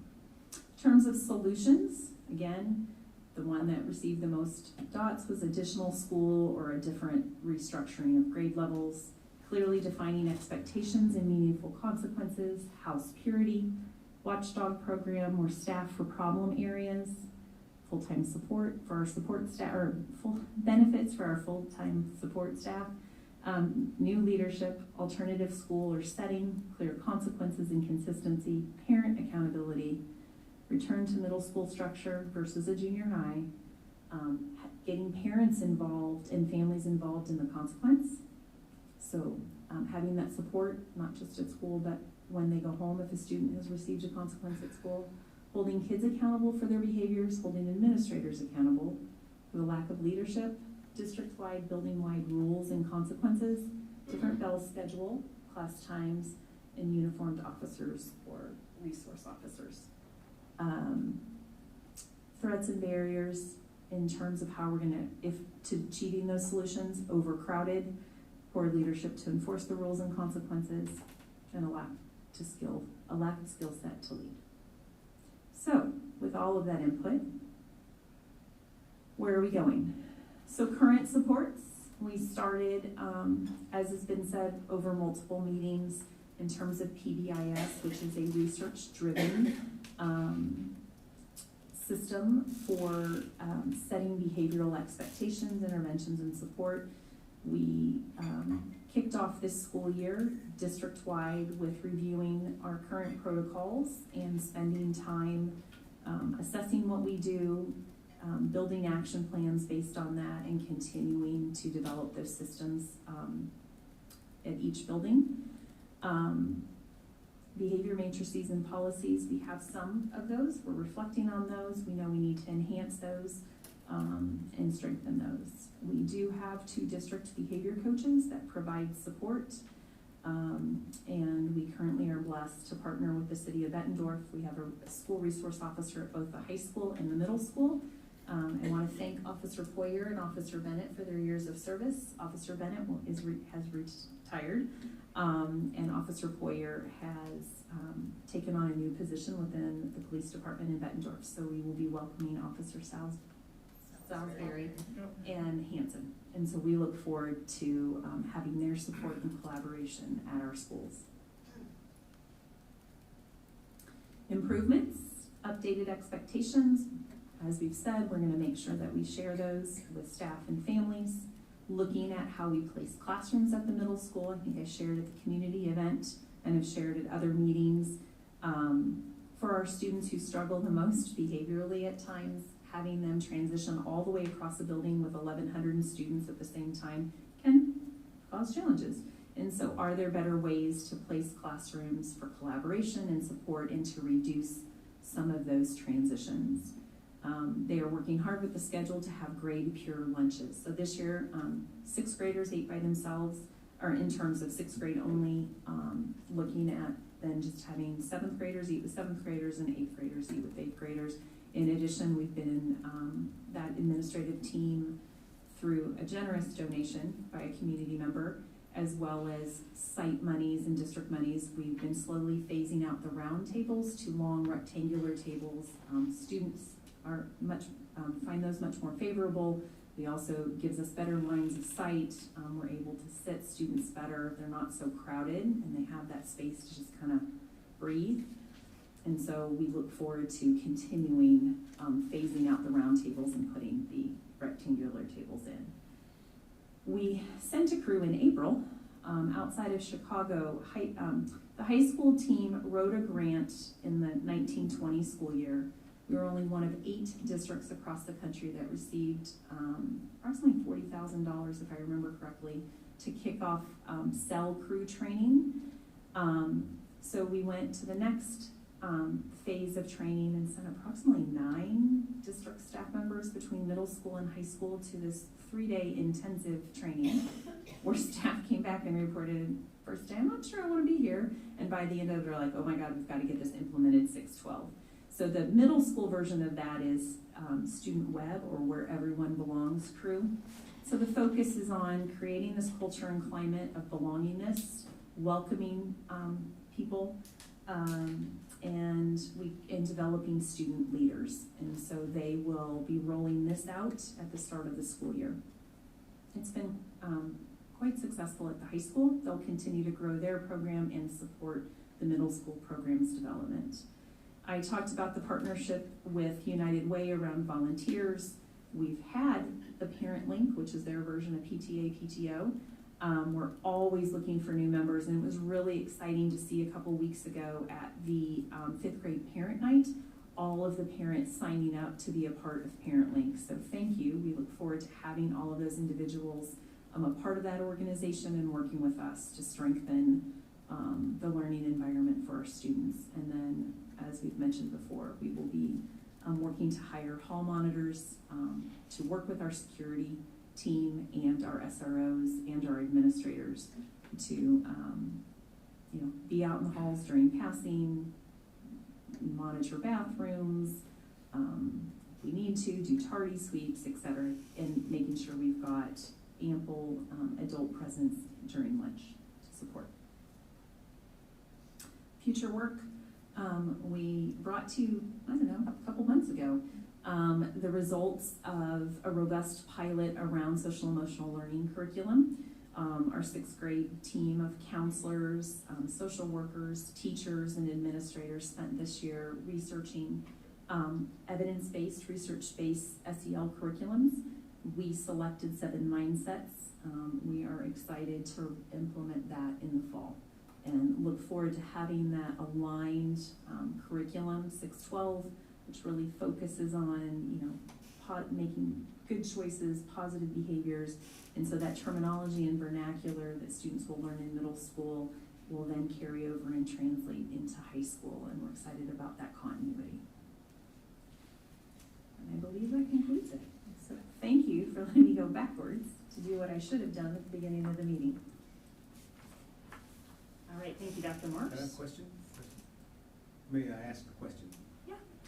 Dr. Please. Morse, under the behavior matrices and policies, who will be working on those? Who will be writing those, or will there be a committee formed, or will it be administrators, will there be parents?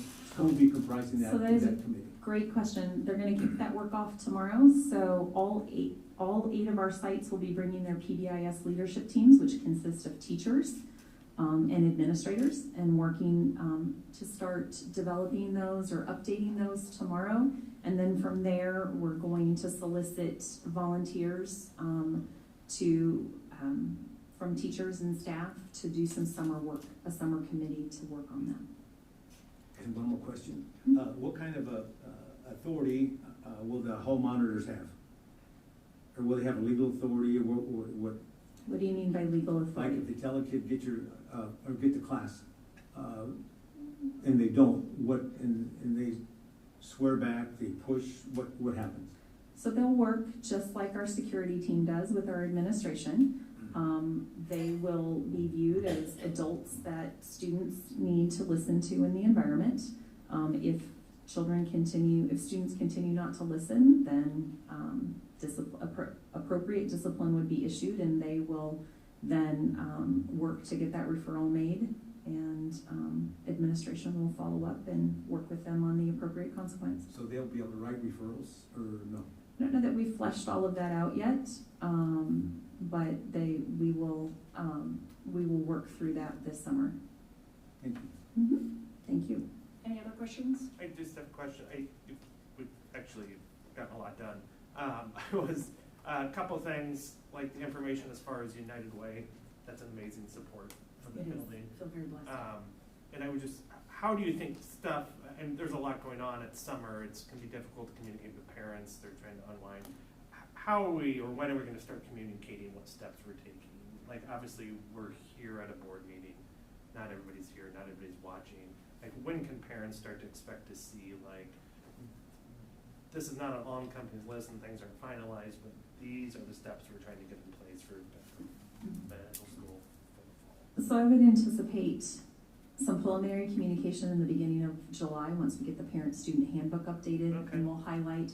One of the other pieces I forgot to highlight was we spent the afternoon, I believe it was Tuesday, working with our secondary administrative team to start looking at dress code, cell phone policy. What am I missing? We did 3. Started attendance to be Oh, continued. yep, attendance. And so looking at how do we have alignment in all of those areas, 612. So we just need a little bit more time to start updating those, and we'll, as we get things updated, we will start communicating out to parents. It's that balance of, we know fees open in July, so our ultimate goal is to be able, as we roll out, here are your fees, the portal's now open, here's an updated parent-student handbook, and here are some please note these policies have been revised.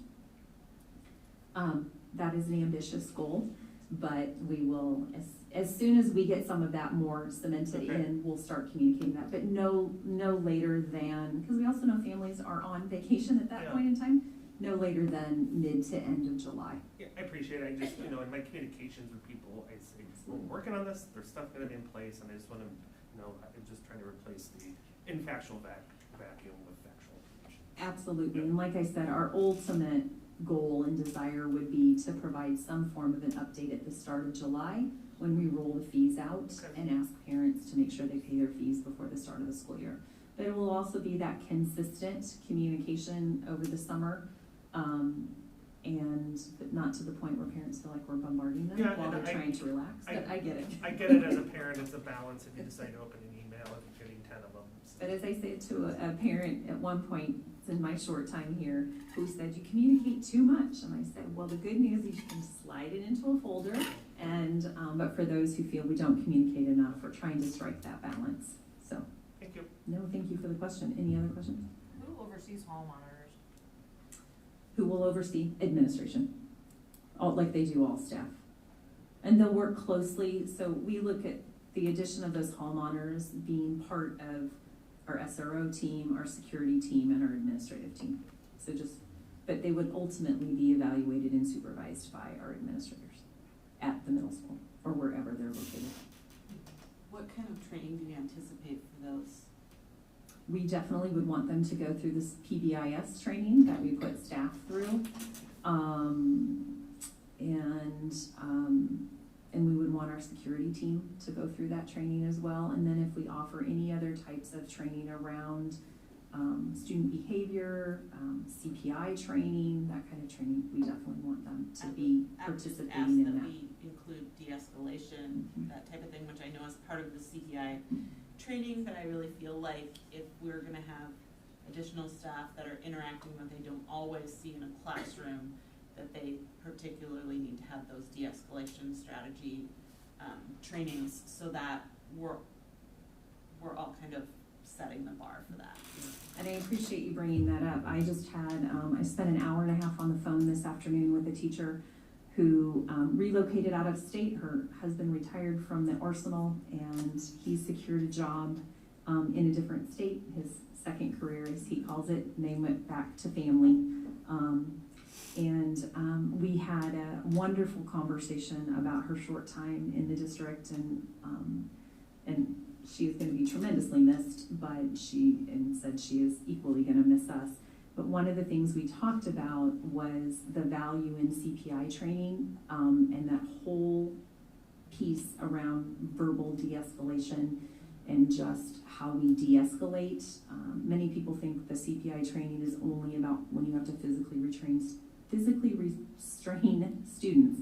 However, for having been a former, but it was NCPI at the time, trainer, I think the most critical and valuable pieces to that training is the de-escalation skills and strategies that you learn. And so we are stepping back, Dr. Gelati and I, with our Director of Student Services, Mr. Halas, and we'll need to look at how we can get more access to that training, and maybe for certain positions, not necessarily right away doing the piece on the physical restraints, because you can just do the de-escalation piece. And so we're excited to onboard our SEDH coordinator, who I would love to have input on that as well. So a lot of plans to put in place. So thank you for asking. Any other questions? Okay, that brings us to 7.01, upcoming calendar items. Short list. No, that's I was looking at the right. I didn't see it. Short list. New year begins in July. I was like, she clicked on it. Any other additions to that you guys notice? Okay, that brings us to 8.01. Do I have a motion? I move we enter into exempt session as provided in the Code of Iowa, section 20.17 for N3 and 20.9 for the purpose of discussing strategies for negotiations. Do I have a second? Second. Roll call, please. Director Pevich, Director Sisson, Yes. Director Castro. Yes. Director Champion. Yes. Director Dorner. Yes. Director Easton. Yes.